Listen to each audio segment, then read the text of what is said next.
बिस्मिल्लाहिर्रहमानिर्रहीम। तो आज हमारे पास जो है ना लीनियर कम्बिनेशन में हम कुछ एमसीक्यूज इसको मैं डिस्कस करूंगा क्योंकि बहुत ज़्यादा लाजमी ये एमसीक्यूज अगर एग्जाम में आ जाए तो आप लोग इसको बहुत इजीली सॉल्व कर सकते होंगे क्योंकि इसके रिलेटेड जो है ना मैंने ज़्यादातर क्वेश्चन किया था। एग्जाम्पल नंबर 1 जो मैंने किया था ना इस इक्वेशन रिलेटेड था, यानी जो एग्जाम्पल मैंने दिया ना इसी तरह था एग्जाम्पल नंबर 1। अब मैं इसको भी डिस्कस करूंगा कि ताकि आप लोगों को एग्जाम्पल नंबर 1 भी दोबारा याद हो जाए और उसके साथ साथ एमसीक्यूज भी आप सीख लें। देखो फर्स्ट एमसीक्यूज में मुझे क्या कह रहे हैं, क्या आप ऐसे काम करें कि नीचे जो ऑप्शन दिया ना मेरे पास ए हो गया, बी हो गया और सी, ये जो तीन ऑप्शन है इनमें से मुझे कह रहे कौन सा जो है लीनियर कम्बिनेशन सेटिस्फाई नहीं करता, यानी लीनियर कम्बिनेशन नहीं है। सही है। लीनियर कम्बिनेशन जब इस फॉर्म में आ जाए ना, मैंने आप लोगों को बताया था देखो एग्जांपल नंबर 1 में कि इसका लेफ्ट हैंड साइड इक्वल होगा राइट हैंड साइड की। अगर left hand side equal to right hand side तो ये मेरे पास लीनियर कम्बिनेशन को सेटिस्फाई करेगा। अगर ये मैट्रिक्स फॉर्म में होता तो हम ऐसे कहते कि हमारे पास लेफ्ट हैंड साइड जो है ना ये इक्वल होगा जीरो की, तो ये हमारे पास लीनियर कम्बिनेशन को सेटिस्फाई करेगा जब मैट्रिक्स फॉर्म में होगा। और जब इस फॉर्म में होगा ना इक्वेशन की तरह, तो इसको हम कहेंगे कि हमारे पास जो लीनियर कम्बिनेशन है ना ये इक्वल होगा, लेफ्ट हैंड साइड इक्वल होगा राइट हैंड साइड की। सही है।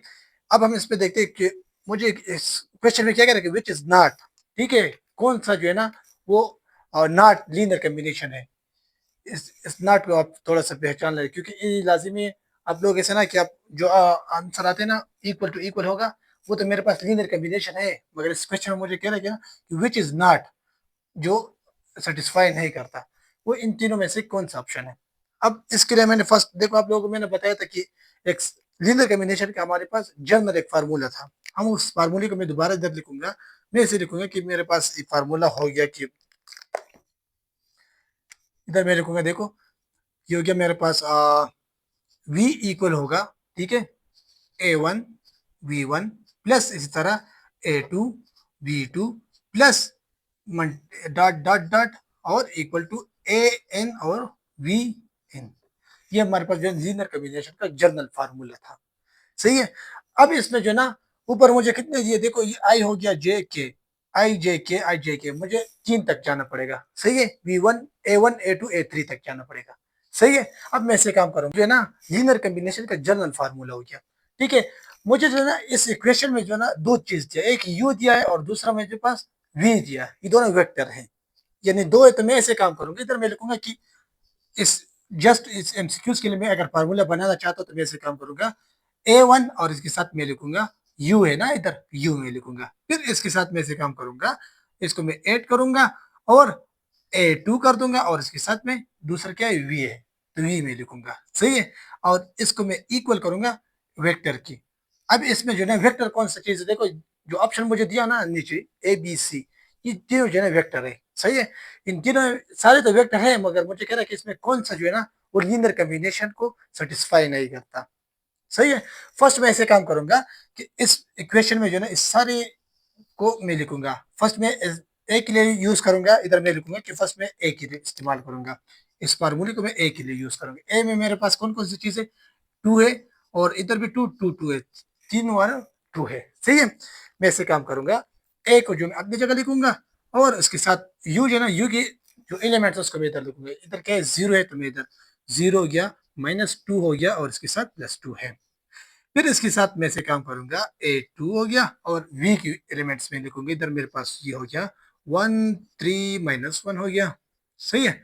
अब इक्वल होगा मेरे पास क्या है V की, इधर V मेरे पास क्या है ए नंबर कौन सा है, two, two option number A, तो इसकी एलिमेंट्स में इधर लिखूंगा, टू हो गया, इधर भी टू टू और टू हो गया। सही है। मैं ऐसे काम करता हूँ ना कि इधर मैं इसको थोड़ा सा देखो, अब हम ऐसे काम करेंगे ना कि इन सारों को एक के साथ मल्टीप्लाई कर देंगे A1 के साथ और इसको A2 के साथ मल्टीप्लाई करेंगे, फिर उससे इनके साथ कंपैरिजन करेंगे। ये मेरे पास जो है ना ये I हो गया, ये J हो गया और ये K को रिप्रेजेंट करता है। इधर ही मेरे पास जो है ना K है, J I। सही है। इसी तरह ये मेरे पास K J और I हो गया, इसको आप याद कर ले। सही है। ये फर्स्ट जो है ना आई को रिप्रेजेंट करेगा और सेकंड जो है ना जे को, थर्ड जो के को, यानी वेक्टर है ना, वेक्टर स्पेस का चैप्टर है तो इसमें हम सारा वेक्टर रिलेटेड सारी बातें करेंगे। इधर जो है ना हम इसकी जरूरत नहीं होती तो इसलिए हम नहीं लिखते। सही है। I J K, तो इधर मैंने इस लिख लिया। अब हमें ऐसे काम करते ना, इस ए को इसके साथ अगर मैं मल्टीप्लाई करूँ तो मेरे पास आ जाएगा 0 a1 हो गया, और कामा में लगाऊंगा, फिर उसके साथ मैं लिखूंगा ई -2a, तो -2 और a1 में कर दूंगा, फिर उसके बाद में कामा 2a1 हो गया। फिर ऐसे काम करेंगे कि इसको मैं इसके साथ मल्टीप्लाई कर दूं, ये मेरे पास हो जाएगा कि a2 हो गया, और इधर मैं एक ब्रैकेट लगा दूंगा, सही है, ताकि हमको कॉम्प्लेक्स ना लगे। ऐसे काम करते हैं, इसको मैं 3 के साथ पहले लिखूंगा कि 3 हो गया, और इसके साथ में a2 लिखूंगा, फिर ऐसे काम करते -a2 हो गया। अब हम ऐसे काम करते हैं, राइट साइड पे जितनी भी एलिमेंट्स उसको मैं अपनी जगह लिखूंगा, 2 है, इधर भी 2 है, और इधर भी 2 है, सही है। अब जो है ना, फर्स्ट आई को आई के साथ, फिर जे को जे के साथ, और के को के साथ, यानी इक्वेशन में बनाऊंगा, सही है। फर्स्ट नंबर में ऐसे काम करूंगा कि 0 a1, और इसके साथ मैं लिखूंगा, बीच में क्या है, प्लस है, तो मैं प्लस लगा दूंगा, और a2 में लिखूंगा इक्वल होगा मेरे पास s2 के, तो मैं इधर 2 लिखूंगा। ये मेरे पास इक्वेशन नंबर फर्स्ट हो गया। सेकंड नंबर इक्वेशन में कैसे बनाऊंगा, -2a1 हो गया, प्लस क्या है, 3a2 हो गया, और ये इक्वल होगा किसकी, 2 की इक्वल होगा, तो इधर मैं 2 लिखूंगा, और इसको मैं कहूंगा ये मेरे पास इक्वेशन नंबर 2 हो गया। नेक्स्ट मैं ऐसे काम करूंगा कि इधर मैं लिखूंगा कि 2a1 हो गया, प्लस इधर क्या है, माइनस है, प्लस मल्टीप्लाई बाय माइनस, तो इधर मैं डायरेक्ट लिखूंगा माइनस लिखूंगा, सही है। तो ये मेरे पास -a2 हो गया, इक्वल टू 2 के बराबर है। ये मेरे पास इक्वेशन नंबर थर्ड हो गया। देखिए, इस एमसीक्यूज का आप थोड़ा सा सीरियसली देखना, ये बहुत ज्यादा इंपॉर्टेंट है, इस पे सारे क्वेश्चन आपकी सॉल्व हो जाएगी। जो पिछली 4 एग्जाम्पल मैंने किए ना, वो भी इस पे, इसके बीच बीच में आप लोग सॉल्व कर देगी। वो जो इक्वेशन मैंने बनाया था उस तरह, जो एग्जाम्पल नंबर फर्स्ट, उसको भी मैंने इस तरह बनाया था। फिर उसके बाद मैंने ऐसे काम किया था ना कि इधर जो है ना, मैं इधर एक देखो मेरे पास 0 a1 है, और इसके साथ जो है ना a2 है, इक्वल टू 2 है। इधर जो ऐड करने की जरूरत नहीं है, उधर ऐड करने की इसलिए जरूरत थी ना, अगर इनके सीधे इधर 0 ना आते, सही है, तो फिर मैं इस इधर ऐड करना, सब्ट्रैक्शन करना मुझे चाहिए था। इधर ऑलरेडी जो है ना a1 तो 0 हो गया, तो मुझे पता चल गया कि इक्वेशन नंबर 1 में इधर लिखूंगा कि फ्रॉम इक्वेशन नंबर 1, इधर मैं लिखूंगा इक्वेशन नंबर 1 मैंने अगर लिखा है, देखो इधर इसमें जो है ना a मल्टीप्लाई बाई 0, तो क्या हो जाएगा 0, तो इसकी जरूरत नहीं है, तो मैं इधर डायरेक्ट लिखूंगा 0 प्लस a2, मेरे पास क्या हो गया, a2 हो गया, इक्वल टू 2 के बराबर है, सही है। अब मैं ऐसे काम करूंगा, मुझे पता चल गया कि a2 की जो वैल्यू है ना वो 2 आ गई, सही है। मुझे अब इस गिवन इक्वेशन में जो ना a2 की वैल्यू मैंने फाइंड आउट कर दी, a1 की वैल्यू मैं फाइंड आउट करूंगा इन तीनों इक्वेशन में, सही है। इन तीनों इक्वेशन में a1 की वैल्यू तो मुझे, a2 की वैल्यू आ गई, a2 की वैल्यू क्या है, a2 की वैल्यू मेरे पास 2 हो गई, सही है। और a1 की वैल्यू मैं कैसे फाइंड आउट करूंगा, इसको मैं पुट करूंगा इन तीनों इक्वेशन में, किसी एक इक्वेशन में पुट कर दूंगा। मैं ऐसे काम करता हूँ, इक्वेशन नंबर 3 में मैं इसको पुट करना चाहता हूँ। देखो इक्वेशन नंबर 3 में अगर मैं इसको करता हूँ ना, तो मैं ऐसे काम करूंगा कि मेरे पास हो गया कि 2 हो गया, और इसके साथ a1 है, फिर इधर क्या है माइनस, तो मैं माइनस लगा दूंगा, और a2 की वैल्यू क्या है 2 है, तो मैं इधर डायरेक्टली 2 लिखूंगा, फिर इक्वल टू मेरे पास 2 आया है। ये यही इक्वेशन मैंने ऊपर लिखा है, सिर्फ a2 की जगह मैंने 2 की वैल्यू लिखी है, सही है। a2 की वैल्यू लिखी है, उसको मैंने डायरेक्ट लिखा है, इधर मैं ऐसे काम करूंगा कि मेरे पास हो जाएगा कि a1, और ये साइड पे चला जाएगा 4 हो जाएगा, और ये एक दूसरे से कट हो गया, तो मेरे पास हो गया कि a1 इक्वल टू 2 हो गया, ठीक है। ये इक्वेशन, यानी ए की वैल्यू भी इसने निकाल दी, और a1 a2 दोनों की वैल्यू निकाल दी। अब मैं ऐसे काम करूंगा, इधर मैं चेक करूंगा, कैसे चेक करेंगे, देखो एग्जाम्पल नंबर 1 में भी हम यही बात की थी, उसमें भी चेकिंग करना था कि अगर ये मेरे पास सेटिस्फाई करता है या नहीं, यानी ऑप्शन नंबर 1 ये इसको सेटिस्फाई करता है लीनियर कॉम्बिनेशन को या नहीं करता, सही है। मैं ऐसे काम करूंगा कि इस दोनों a1 और a2 को, इसको मैं इक्वेशन नंबर 2 में पुट कर दूंगा, या इक्वेशन नंबर आप 1 में भी पुट कर सकते, 2 में भी पुट कर सकते, अपनी मर्जी से पुट कर दो, सही है। तो मैं ऐसे काम करता हूँ, इक्वेशन नंबर 2 में मैं इसको पुट करूंगा। इक्वेशन नंबर 2 में अगर मैंने इसको पुट कर दिया, ये मेरे पास क्या हो गया, इधर मैं लिखूंगा 2, और इसके साथ लिखूंगा कि a1 की वैल्यू मेरे पास 2 आई है, और प्लस में लिखूंगा, मैंने प्लस लिख लिया, इधर मैं लिखूंगा कि a2 की वैल्यू क्या है, 2 आया है, तो मैं इधर 2 ही लिखूंगा, इक्वल टू 2 है। ये साइड जो है ना इस साइड की बराबर है या नहीं, अब मैं ऐसे काम करूंगा, ये मेरे पास -4 हो गया और इससे +6 हो गया, इक्वल टू 2 आ जाएगा। देखो 4 और -6 एक दूसरे से कटिंग हो गया तो +2 रह गया, इधर साइड पे भी +2 था, तो ये क्या हो गया, सेटिस्फाई करता है। यानी ऑप्शन नंबर 1 ए, ये इस गिवन इक्वेशन को, यानी लीनियर कॉम्बिनेशन ये है, क्योंकि लीनियर कॉम्बिनेशन को सेटिस्फाई करते हैं। तो इसको मैं कहूंगा कि मेरे पास जो ऑप्शन में नॉट मांगे कौन सा जो है ना, कौन सा ऑप्शन है जो लीनियर कॉम्बिनेशन को सेटिस्फाई नहीं करता, तो ये मेरे पास तो करता है, तो इसको मैं कहूंगा ये ऑप्शन से मैं खत्म कर दूंगा। अब मैं ऐसे काम करता हूँ ना कि इस गिवन इक्वेशन में ना इसको मैं पुट करूंगा। सिंपल देखो, अब मैं सारों को दोबारा नहीं लिखूंगा, सिंपल आप इससे एक स्क्रीनशॉट लेगा तो बहुत अच्छा होगा। सही देखे ना। अब हम ऐसे काम करते हैं ना, देखो अगर मेरे पास इस इक्वेशन ऑप्शन नंबर बी को मैं लूंगा, इसकी भी जस्ट मैं इसी तरह जो है ना A1 A2 इस फार्मूले में लिखूंगा, फिर इस साइड में मैं थोड़ा सा इसको साफ कर दूंगा। ये मेरे पास जो ऑप्शन लिखे है ना वेक्टर, इसको मैं इधर लिखूंगा। इधर कौन कौन सा वेक्टर है मेरे पास, जो 0 है और उसके बाद 4 है और उसके बाद 5 है। ठीक है, अब हम ऐसे काम करते हैं ना कि इसको मैं इधर लिखूंगा, बाकी जो है ना वही सिस्टम है। देखो इधर मैंने क्या क्या किया है, मल्टीप्लाई किया है, जस्ट मल्टीप्लीकेशन किया है। देखो इसके साथ मैंने मल्टीप्लाई किया है, ए को A2 को और A1 को मैं इधर मल्टीप्लाई किया इस इक्वेशन में, क्योंकि सारे इक्वेशन सेम टू सेम है। यही इसका ट्रिक है। देखो एक आपने निकाल दिया तो बाकी जो है ना ऑप्शन आप बहुत इजीली निकाल सकते हो। यही इसका ट्रिक है। देखो आप सिंपल ऐसे काम करो कि इधर जो है ना जो वेक्टर दिया ना इसको चेंजिंग करो, इसकी वैल्यू इसके एलिमेंट्स को चेंज करे और इधर नीचे लिखो। देखो इधर मैं लिखूंगा, ये मेरे पास हो गया 0 हो गया, 4 हो गया और इसके साथ में 5 लिखूंगा।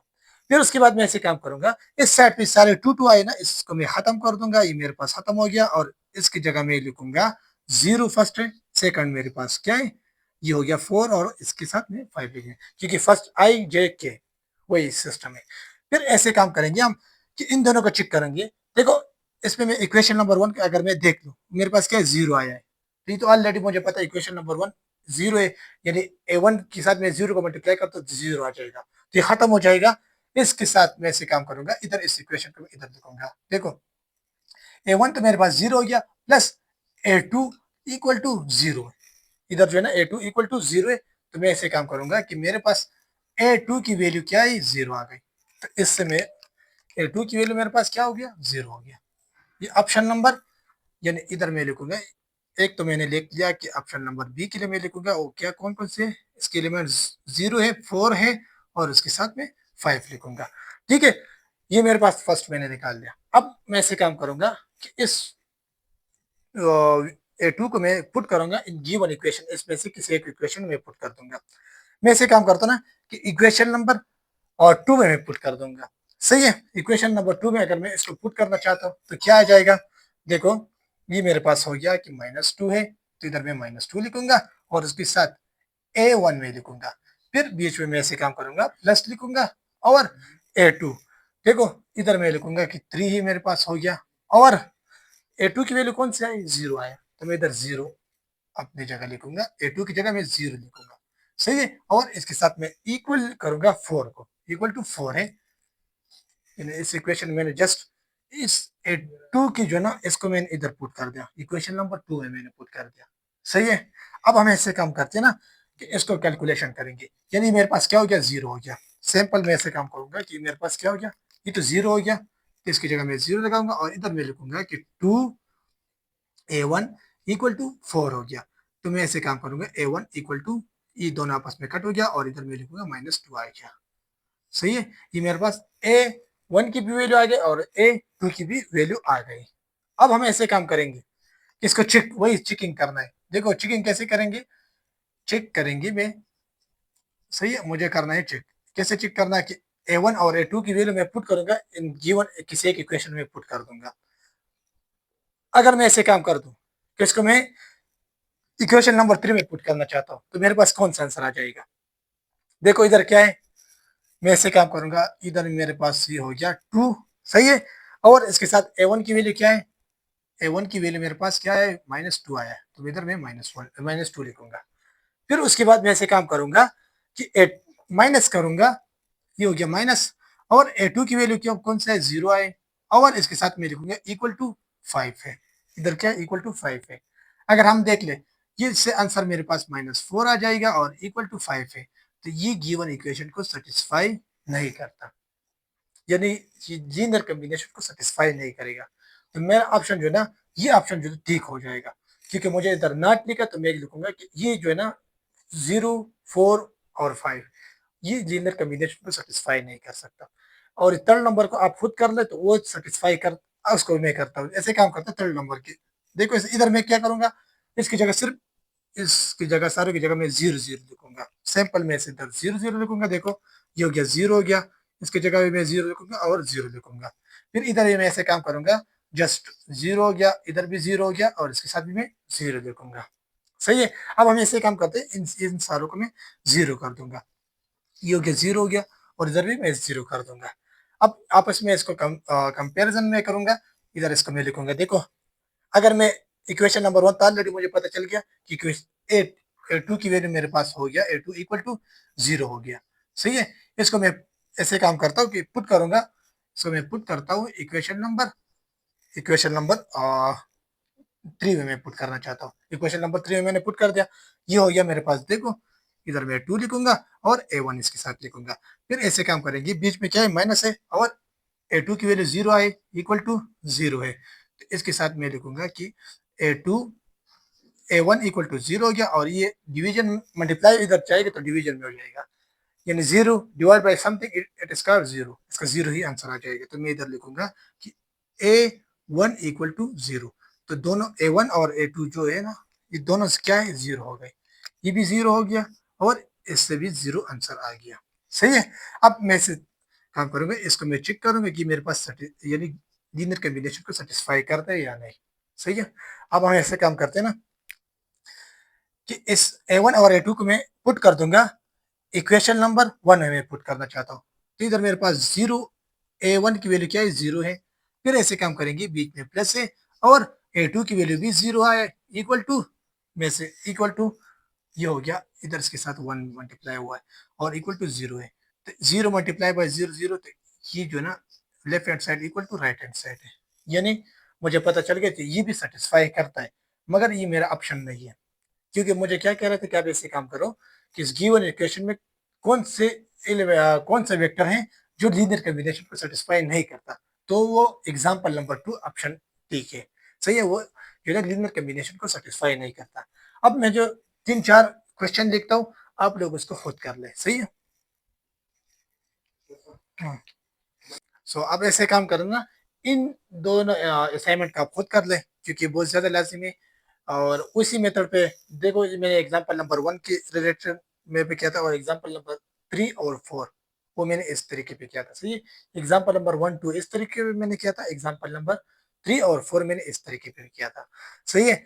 अगर आप लोग देखो फर्स्ट उस एग्जांपल को देख ले, क्योंकि वो लाजिमी आप लोगों को समझ आ जाएगा। और इन दोनों ये एमसीक्यूज भी आ सकता है। ठीक है। सो मुझे क्या कह रहा है कि आप ऐसे काम करो कि विच आर द फॉलोइंग, जितने दिया ना इसमें कौन कौन से जो है ना लीनियर कॉम्बिनेशन को सेटिस्फाई करते हैं। सही है। इसका मतलब क्या है कि आप left hand side equal to right hand side होगा।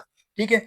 मैं इधर लिखूंगा कि एल इक्वल होगा आर के, यानी left hand side equal to right hand side. और इसमें क्या होगा मैट्रिक्स में, इसमें जो ना लेफ्ट हैंड साइड जो ना वो इक्वल होगा किसकी, 0 के। कैसे, मैं लूंगा कि ए हो गया और इसके साथ फॉर एग्जांपल एक्स, और इधर मैं लिखूंगा बी हो गया और इसके साथ मैं लिखूंगा वाई हो गया और इस तरह मेरे पास सी इक्वल टू 0 होगा। या ऐसे मैं लिखूँ कि ए प्लस बी प्लस सी ये इक्वल होगा 0, यानी इसका जो है ना ए बी सी जो है ना ये इक्वल होगा किसकी, 0 की बराबर हो गया। सही है। आप ऐसे काम करना कि इसका इस साइड को आप लेंगे और इसको 0 के बराबर करेंगे हमेशा के लिए। ठीक है। अब जो है ना ये हमारे पास जो एग्जांपल मैंने किए, आप लोग इस एग्जांपल को खुद देखें और इसको खुद कर सॉल्व कर लें। सही है। ये बहुत ज़्यादा इंपॉर्टेंट है और आप लोगों ने अगर ये कर ले तो आप लोगों को लीनियर कॉम्बिनेशन का सारा कंसेप्ट क्लियर हो जाएगा। और इसके साथ इंशाल्लाह नेक्स्ट वीडियो में जो हम स्पेन पढ़ेंगे वो बहुत ज़्यादा इंपॉर्टेंट है। और इसमें जो है ना और जितने भी क्वेश्चन है उसका हम टाइम टू टाइम स्टडी करेंगे। ये आप लोगों का असाइनमेंट हो गया। इंशाल्लाह हम नेक्स्ट वीडियो में और क्वेश्चन भी करेंगे और उसके साथ साथ हम आप लोगों के असाइनमेंट भी देंगे, ताकि आप लोग हमारे साथ कंटिन्यूस चलते आ रहे हैं ना, तो बहुत अच्छा होगा। ये आप लोगों के लिए बहुत नाइस होगा। और आप लोग ऐसे काम, ये मेरे हमारा जो चैनल है ना, ये सारा इसमें हम कंप्यूटर साइंस के सब्जेक्ट हो गए और इसके साथ साथ जितने भी क्या सॉफ्टवेयर इंजीनियरिंग वगैरह ये सारे बीएस के जितने भी मैथमेटिक्स के सब्जेक्ट हो गए, कंप्यूटर साइंस के सब्जेक्ट, सॉफ्टवेयर इंजीनियरिंग, आईटी वगैरह के सब्जेक्ट जितने भी है ना, इसको हम स्टेप बाय स्टेप स्टडी करेंगे और सारे सब्जेक्ट को मैं कवर करूँगा। तो ये हमारे पास जो है ना बहुत ज़्यादा इम्पोर्टेंट है और आप लोग एक काम करें कि हमारे यूट्यूब चैनल को सब्सक्राइब करें क्योंकि सब्सक्राइबर बहुत ज़्यादा ज़रूरी है। Thank you.